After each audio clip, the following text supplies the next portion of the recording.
Alrighty guys, welcome back to another video of Impossible Mowers. Now in today's video, we're going to be giving the Husqvarna and the Poulan a fresh oil change. The poor Poulan, every time I go to do one, I mean it snows, so it's been out to battle. But we got the driveway all plowed and salted because of this unit, and we got fresh sunshine, something nice for a change, instead of snow and more snow. And you know, of course, the Husqvarna as well, giving that an oil change. I will say we're going to be taking a week off, no posting on any platforms, just for 1 week next week. Christmas is coming in really quick, guys. I mean, Christmas is coming and the goose is getting fat, let me tell you something. But we're just going to be taking a week off for the holidays, but the next week, you could bet your bottom dollar, we're going to be back at it with some off-roading. That's all I'm going to say. I'm just going to say that, and it might include the Poulan with its snow chains. So that's all I'm going to say. Don't want to spoil it. So without further ado, I hope you guys enjoyed today's video, and let's get right to it. Alrighty guys, so you know, Christmas is coming up. Things are starting to slow down around the place, so I figured why not just end the season with a few oil changes. And well-earned oil changes, I will say. We got our drain bucket. If you guys remember when we did the oil change on the Blue Flame Craftsman, we still have about half a quart left of this stuff, so we're probably this and a fresh quart should be enough, if not maybe just a smidge more, to do this oil change without any issues. I usually go for a longer filter. Here's why.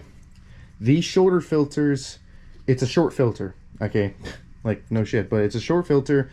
It's only filtering so much oil. Now a standard regular lawnmower is going to have a short filter like this for some of the V-twins. Some of them are going to have longer. The reason why is it depends on, you know, you're mowing your lawn. You know, you're not using it all season. I always like to put the longer ones on. Like I have a longer one on right here because it's filtering more oil. You guys know what we do with this. This is an all seasonal unit, just like all the others. And even Hypa makes them nice and long, like for the Kawasaki. But I use the long ones because they filter the oil a lot more. We use this thing all the time. It's constantly seeing throttle, but we're also constantly babying it. I always keep up with my oil changes. I always check the fuel filters, the plugs. I mean, this thing, out of all the mowers, this gets serviced the most because we use it so much. But we do the same thing with this we do with all the other mowers. And with using a shorter filter, it's just not my style. I just don't think it's going to be good for the motor to be filtering this just that little of an oil. Now some of you might say it doesn't make a difference, and you know what, I'm sure it probably doesn't, but I'm just OCD like that. But I'm going to be using the small one for two reasons. A, I actually found it in my shop. Two, it's actually the manufactured number for this twin, so this is the manufactured this is what they had when they rolled out the assembly line. And then three, now that we have the Blue Flamed Craftsman, we're going to be having two mowers mowing the lawn next season. So we're not going to be using this as harsh and aggressively as we would if we didn't have the Blue Flame Craftsman. But now that we have two mowers, it's really nice because I can lessen the amount of usage on this unit, which means I don't always have to get the big filters. But just to be honest with you guys, the only reason I'm even using this right now is just because I have it on me. And I checked on, I think I usually get my oil filters from Amazon or from the actual company, and I'm not going to be able to get anything until the end of Christmas. So I figured, you know what, I got to get this oil change done now. This isn't going to kill it. Guys, using this small filter, it's not damaging your motor. That's not what I'm saying. It's just, I'm using this thing all the time. I want the filter to be able to filter a good amount of oil while it's being used. But you know, we're not using this thing as much in the winter just because snow doesn't fall every day, and I want to lessen the amount of hours on this unit because it has seen a rough 2 years. You guys know that. So, and if you don't know that, check out the channel because we have done a lot with this thing. But anyways, enough of that rant. You guys know the Briggs & Strattons. If you don't, let me show you. You got a plastic little valve right here, drain valve. You got a cap with it. You just pop the cap off. My little neck right here broke off, but that's no worries. And there you go. Now, the reason they have these here is because in the back, you can't see it because there's so much grime, there's a, it's pretty much a valve. So what you do is you grab your pliers, you twist it, and you pull forward, and the oil gets released, thus into our drain bowl. So I'll show you here. Wherever I put my pliers, I think I put them back in here. I did. So you guys, hopefully you guys can see. You're just gonna grab on, not too tight. You're gonna turn, or you twist. Which way am I twisting? Hang on. Can't see the. I actually do this by hand. Yeah, look at that. It's right in the back there. Can't see it, but I'm just gonna twist and pull forward. But before I pull forward, I want to put this on because I don't want to mess all over the frame. Yeah, screw it. It ain't gonna matter. There we go. Now you guys see it's used, but I mean it's typical oil. We just ran this thing to plow some of the extra stuff that we got overnight. It wasn't much, not even worth a video. But what I always like to do is I like to run my mowers, whether it's summertime or wintertime. I like to run them before I do my oil change. In the wintertime, this helps so we don't get sludge like what we had in the Blue Flame Craftsman. And you can see how it's all flowing out. It's all nice. Still a little warm. Oh yeah, it's hot. But also what it's going to do is it's going to pick up any junk that's left in the top end or bottom end. And it's going to help settle it back down to the bottom, because when you're done using your mower, all that oil just settles down to the bottom. And because it's so warm, it's going to be able to flow like water. And there you go. You can do your oil change knowing you're getting most of the impurities out of your oil. It's just a technique we do here. And there's a lot of other mechanics that do it on vehicles, tractors. It's just a thing you do. Anything you can do to help that motor, it does add up. Now, we already did the fuel filter. See how it's nice and clean. And I usually do a fuel system inspection, and I've already done that. We did that back in November. We never send these things out to battle unless we are absolutely sure they can get out, do the job reliably.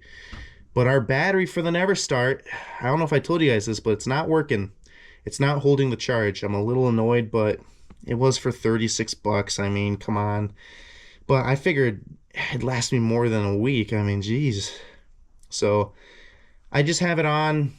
I don't know if maybe the alternator's going bad. I tested it and it's pulling volts through, but the battery's not keeping it. It's charging the battery to 12, 13 volts, and then it's just not keeping it. It's just it drops down to 7 really quickly. So I think the battery's just, sometimes you get good ones, sometimes you get bad ones. So I'll probably have to go to Walmart and get a warranty claim on that, because that's what happens. But, you know, I think next time I'll go with Interstate. See here, the oil is nice. Look at that. Little frame coat, you know how it goes. I think that's good enough. Well, actually, hang on. It looked like a good amount was actually going to come out there. No, okay. That's good enough. So you push it in, twist it back. I twist it right to loosen, left, left to loosen, right to tight. Oh my goodness. There we go. Put the cap back on. And I always like to take some fresh Scott's rags, or whatever you have on you, and just clean up a little bit. You know, clean up what you can.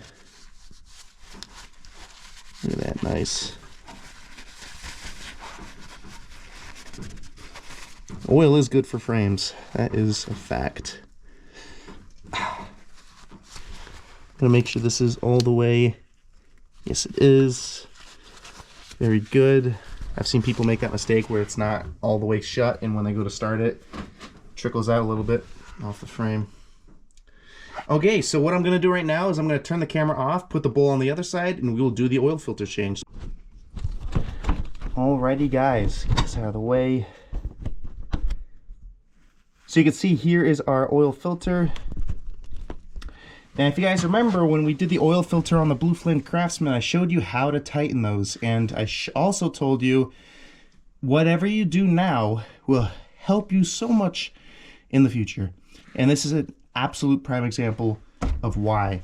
If I were to tighten this really, really hard and drill it in, I would promise you, after all that oil pressure being built up tightening the filter, I'd need to probably puncture this with another flathead or something to get it to loosen up. But because you do snug tight with your hands, you might need some Scott's rags just to get a little grip, but just these two hands. Just like that.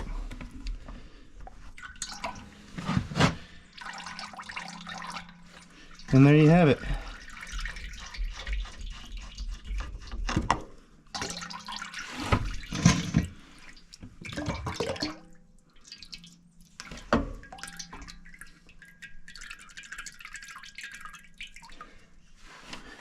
Woo! Yeah, she's used all right. Used, but not abused.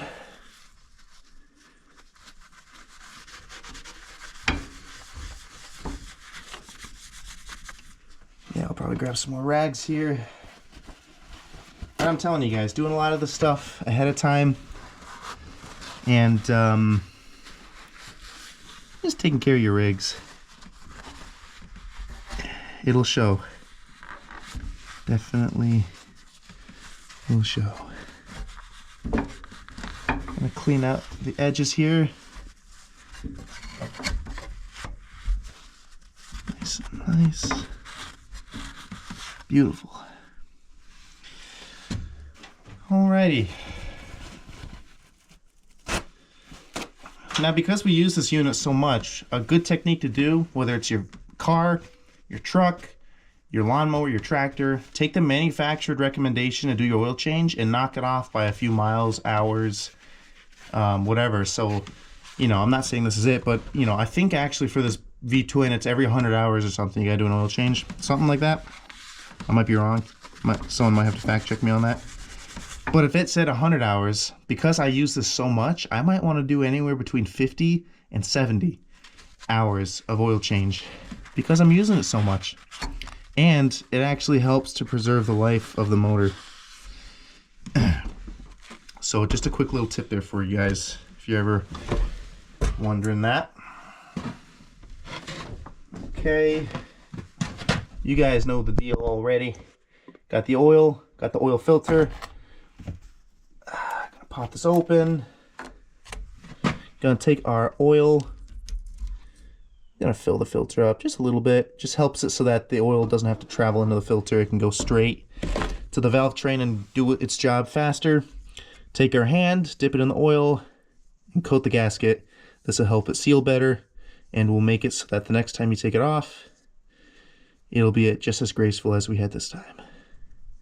You don't want to fill this up all the way, probably about halfway the way I have it, because this is a side-mounted oil filter. So if you fill it up all the way and you tip it, it's all going to come out. So just like this, screw it on. Now right there, it's coming in contact with the block. It's rubbing. It's coming in contact, right? Clean my hands off here. Take one hand and just 1, 2. I can start to feel it getting tight. Right when it starts to feel like it's getting tight, take both hands and just give it one more. Nice and snug. Yeah, maybe one more. There we go. Right there. So right now it's so loose I can probably just take this off with my hand again. But the oil pressure is going to tighten this a lot more. So you don't have to over tighten it. But what you can always do is just check back and forth. And you can see there's no play. So this filter, it's on there good. So now we can take our fresh oil, start filling it up. So I will meet you guys on the other side of this mower. Alrighty guys, got the motor nice and level. We can start adding in our Fresh oil, 530 high mileage. Only the best.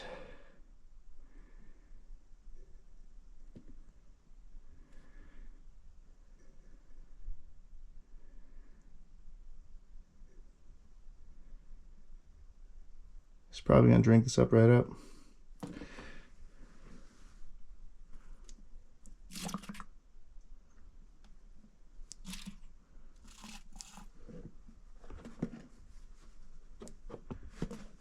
Nice.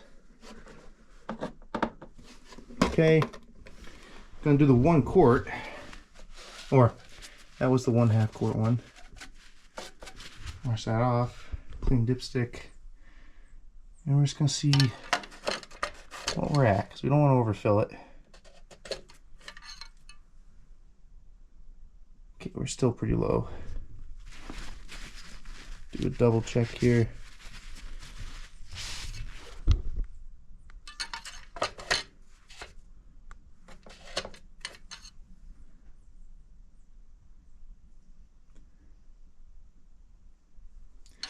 Yep, still a little low. Okay. Well, I'm just going to keep adding oil here, guys, and then I'll get back to you when we're done. Alrighty, guys, have a gander at this. Perfect. I don't know if the camera can focus on that, but perfectly at the second dot. So that is wonderful. And after starting it, we'll probably just do another check just to make sure, because sometimes you have oil that goes into the galleys and into the filter, and it goes places, and you might drop a few inches, or not even that, just like a few millimeters. All right, well, that oil change is done. So we're going to drive this out of the shop. We're going to grab the Husqvarna, and that's going to be up to bat. But with the Husqvarna, we're not just going to do an oil change. I'm probably going to do a few other things, but mainly just the oil change, because there's really just not that much to do with it. But yeah, so we'll grab the Husqvarna, and we'll be right back. Alrighty, guys, got the motor level. You know how we do. And we're ready for the Husqvarna's oil change. Now, Kawasaki's are a little different. These Japanese motors, probably going to be one of the most reliable motors you will ever find, especially for off-roading. They're the best. They're awesome, reliable, and they can take a beating. But they're also one of the different motors in the way that you'll have the oil filter and the drain valve both on one side. As you just saw on the the Poulan, the Briggs & Stratton, and it's the same thing with Kohler's. The oil filter will be on one side, and the fuel outlet will be, the oil drain plug will be on the other side. Christ, I'm tired. Okay, so this one, they're both on the same side, which makes it really, really nice, and it's just a hell of a lot more easier to work with. So with these, you're going to grab your pliers and just turn. Lefty loosey, righty tighty. You don't want to do it too tight, because in my scenario, this is a plastic kind of threaded nut. Actually, if I can't get a better grip from here, that's better. And I did the same thing. I just ran it, let it warmed up, let that oil go to where it needs to go.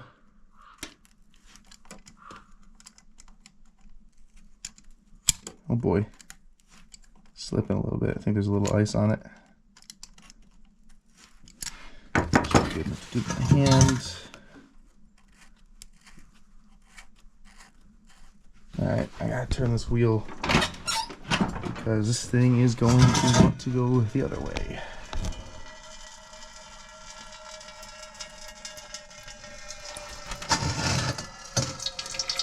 It is a bit of a mess, I will say.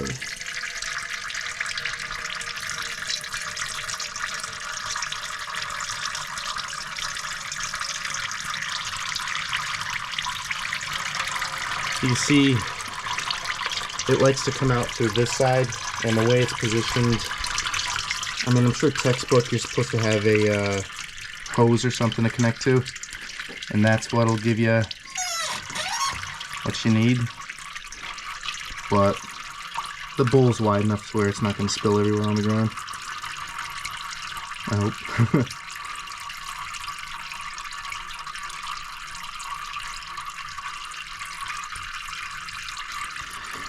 Yeah, I have the rear jacked up because it wasn't level, so I just had to level it out. And always had doing an oil change and filling your oil on a level surface will make a big difference.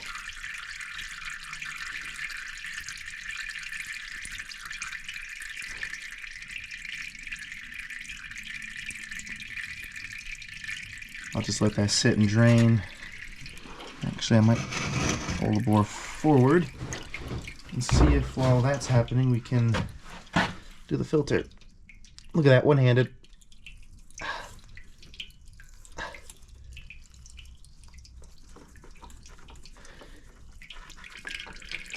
That's why you gotta take the time and do things right, because look at this. I'm able to do this no problem. We're not making a scene. I'm just unscrewing the filter.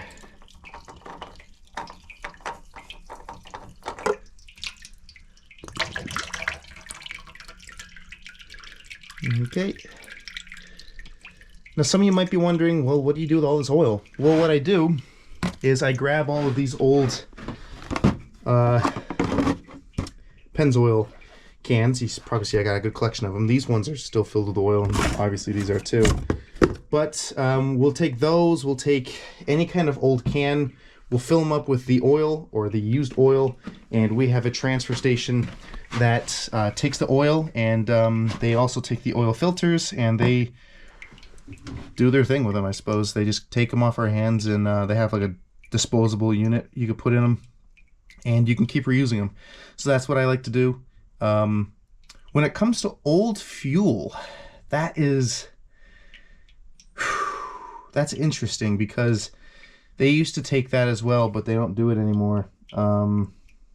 So nowadays what I just kind of do is just store it in a can. Sometimes they'll evaporate, or I'll use an additive to separate it, so the water will float to the bottom, all that junk will float to the bottom, and the good fuel will stay on top, and then I'll pump all the bad fuel, and the water I'll probably just disperse into a second jug.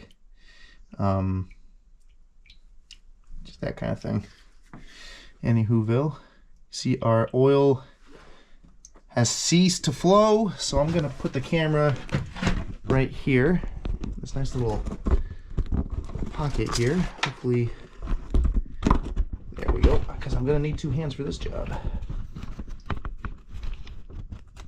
Alrighty. Okay, we have our oil drain plug here. I'm looking at the magnet, and there is no shavings, which is a good thing. That is what you want. Now, these do not come stock with a magnet at the end of the plug. Someone made the conversion. Someone did it. I don't know who. I just got this from a buddy. And it's nice because just like on a vehicle, you got that magnet that draws all the metal fragments out from the block, or at least some of them. So we'll just close this valve. Remember guys, this is only plastic. You don't have to go crazy with it. In fact, actually, I might have the perfect wrench to finish that off. What is this? 11 mil, maybe? Maybe? Ah, just a little shy. 11 mil. I need a 10 millimeter. And I don't believe I have one. Yeah, okay. That's no worries. I might have a socket though. That might be better. The thing about it, guys, is it's a plastic. It's all plastic, so if you end up over tightening it, it's gonna break. So we got a 10 millimeter socket. Wonderful, look at that. Going right in. I'm probably gonna grab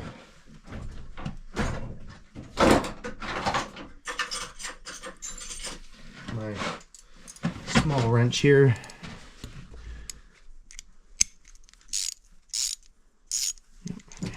And we're just going to give it a little snug tight.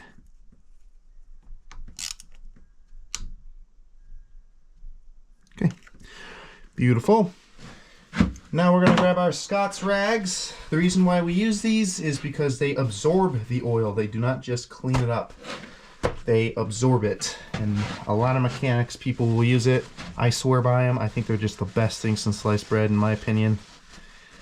And we'll do the same thing with this, what we do with the oil. Send it to the transfer station. They have their own thing for it. And I don't know what they do with it. If you guys know, maybe just type it in the comments, because I genuinely just never cared enough to really look. But what I'm also going to do is take a nice clean one, just kind of go around the edges of the gasket, where the gasket would go on the oil pump here. Just kind of clean everything out. You know, while you're there, you might as well do it.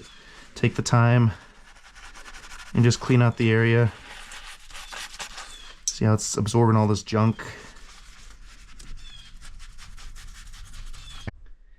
You know what, guys? I nearly forgot. Good old sponsorship right here. Old Hypa sending us a good old oil filter. They sent this a good while back, but I kept it in stock. And look at that, nice and fresh. If you want this specific oil filter for your Kawasaki, or if you want to check out their other oil filter options, the link will be in the description below. Once again, that is Hypa parts. Looking good. And they have everything you need to check for specs. They have the horsepower rating, the model number, the serial number, the mower serial number. I mean, they have everything. So if you need to find out what specific one you need, check them out. If you want this specific filter for your Kawasaki, take a screenshot right there. This is the number. There you go. There you go. Quick little shout out. You guys know the deal. Fill, fill, fill. Halfway. Oops. A little messy. Nice little dab on the gasket here. Alright, we might drop a few bits of oil, but that's alright.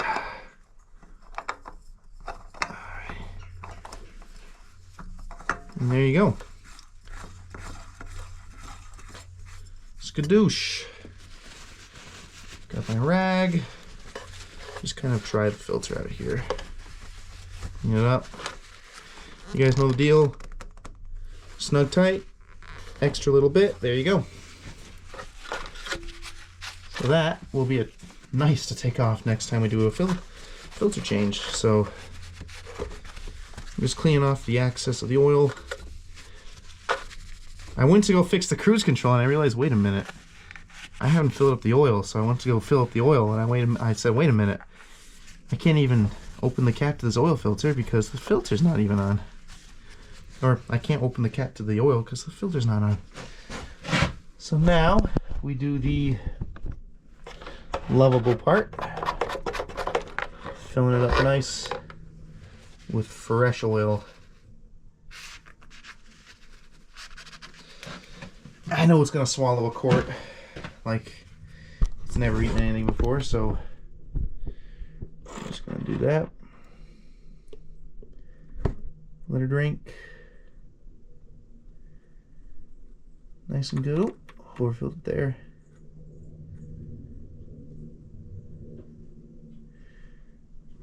Okay.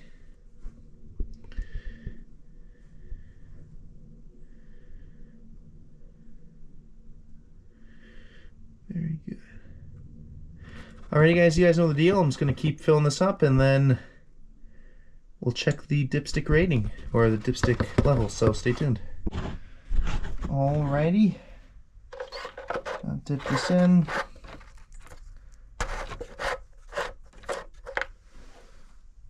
And I don't know if you guys can see it, but it's perfectly full. Damn, 2 oil changes in a row. I'm getting good at this. Now I'm just going to quickly start it and we're going to see if it drops. See if it drops any. Clutch in.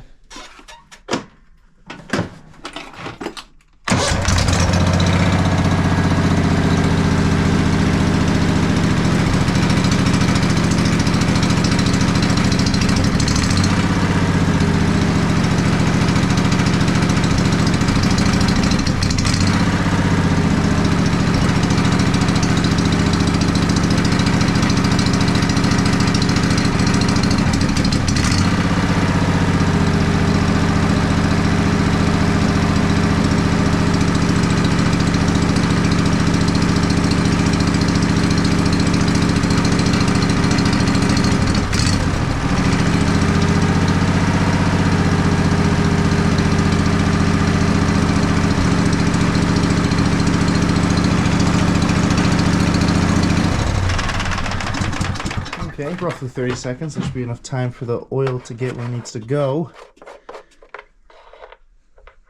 Okay, so I'm going to clean that off.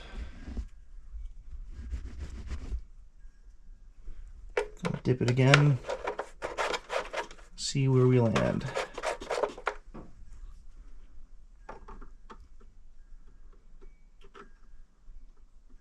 Okay, we're still full. Nice and level. Perfect. I always like to overfill it a smidge because we don't always fill this filter. We don't ever fill this filter all the way up because we can't side mount it. So we fill it halfway up, which means some of the oil has to go into this oil filter, and then it goes to the rocker arms and the valve train, and then it goes to where it needs to go. And by the time it settles, you're going to lose just a few pieces, you know, enough pieces, geez, a few millimeters of oil, and that's perfect. So, all right, now that that's done, we're going to move on to the cruise control. So I will turn the camera off and we will be right back. Alrighty guys, I may have actually made a mistake. I don't think the cruise control is broken. I think the little linkage just fell off of the zip tie because I couldn't even get a camera in here. It's just super tight. Right underneath here, actually. It's kind of tight to get anything in there. I don't have a lot of light for you guys. But I went to go in there and the linkage was just knocked off by a little bit. So all I did was just put it back in and then tighten it, and it was good to go. See, it's working now. Very good, and the parking brake's working good. I mean, that's pretty much it. Awesome. So this thing finally got the tune-up. Got the old tune-up done on it. So that's awesome. So without further ado, you know, I know this wasn't exciting, guys, but I figured I wasn't going to be able to make anything too exciting anyways, just because, you know, this is the last video I can make before I go on my quick little vacation, and there's just so much snow, and this just had to get done before we could even do anything with off-roading. So I know it's nothing exciting, but, you know, a little something small. I have no idea how long the video is going to be, but I hope you guys enjoyed this video. Please remember to like, comment, and subscribe. And hey, I'm talking to you right there. There you are. Have a very Merry Christmas and a Happy New Year. Happy holiday wave right to you. And yeah, check out the Patreon and the Instagram. And without further ado, I think this is Impossible Mowers out. Stay safe.